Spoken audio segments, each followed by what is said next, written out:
Law enforcement officers give their best every day, and in some cases they end up losing their lives while they're protecting us. Hello and welcome to Comcast Local Edition. I'm Donna Richardson, and my guest today to talk about the Law Enforcement Memorial Fund is Kevin Morison. Welcome, Kevin. It's good to have you here. Well, thank you for having me.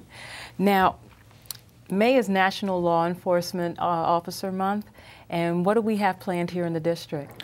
Well, you're right. Each May we set aside time to honor the law enforcement profession, and in particular those officers who have made the ultimate sacrifice and given their lives in the line of duty. Here in Washington, D.C., we'll have a full range of events centered around what we call National Police Week. National Police Week actually was started by President Kennedy back in 1962, and again, a time to honor our fallen officers. The week in which May 15th falls is National Police Week, and here in Washington, D.C., we'll have a range of activities centered around our memorial, but occurring in other places as well. We'll have a Candlelight Vigil, a special ceremony on Capitol Hill honoring the families of fallen officers, bagpipe marches, honor guard competitions, a whole range of activities to honor those officers and let their families know that their sacrifice will never be forgotten. Which is extremely important. Now, when was the memorial dedicated? The National Law Enforcement Officers Memorial was dedicated October 15th, 1991. It's located in a beautiful spot of Washington, D.C. called Judiciary Square. And it's really the nation's monument to those officers who again, have made the ultimate sacrifice and given their lives for our safety and our protection. Now, Kevin, you were saying that the memorial is located in Judiciary Square. How many officers are recognized on the memorial?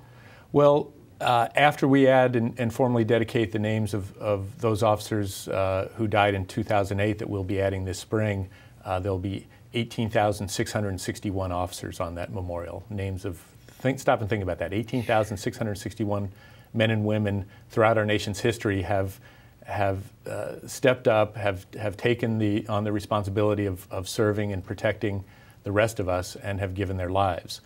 Those date back to the first known death that we've recorded, which was a deputy sheriff in New York City in 1792. Okay. And the most recent cases will be December from 2008 when various officers unfortunately lost their lives in the line of duty. Yeah, it's a large number, but I was very concerned knowing that the memorial was only dedicated in '91 and thinking, oh my God, 18,000 officers in just such a short time. But it dates back to the 1700s. That's correct, but unfortunately, it's similar in concept to the Vietnam Veterans Memorial in that it has the names of again those who have given their lives in service. One important difference, though, between that and some other memorials is that unfortunately, we have the solemn responsibility each spring of adding more names. Yes. This spring, we're adding the names of 133 officers who died in 2008, along with 254 officers who died in previous years, but their stories had been lost to history. We think it's important that regardless of when you may have served, regardless of when you may have made the ultimate sacrifice, if you were a law enforcement officer who gave your life in the line of duty, your name should be recognized on that memorial, and we strive really hard to make sure that all of our fallen heroes are indeed recognized there. Yes, and they deserve that recognition. And when is the Candlelight Vigil? The Candlelight Vigil is on May 13th at 8 p.m. We usually get about 20,000 people in that beautiful area of Judiciary Square where our memorial is located. A very moving, very solemn occasion. The U.S. Attorney General Eric Holder, as is tradition, will be our keynote speaker.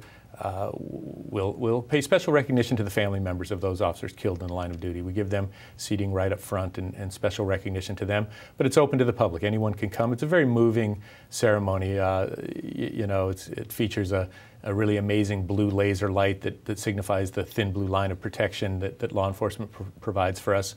A very spectacular, very moving ceremony, and everyone's invited to come down. Well, Kevin, thank you so very much for coming in and giving us the information about not only the memorial, but our opportunity to recognize the officers on May 13th. So thank you so much. Thank you. My guest today has been Kevin Morison, Director of Communications for the National Law Enforcement Officers Memorial Fund.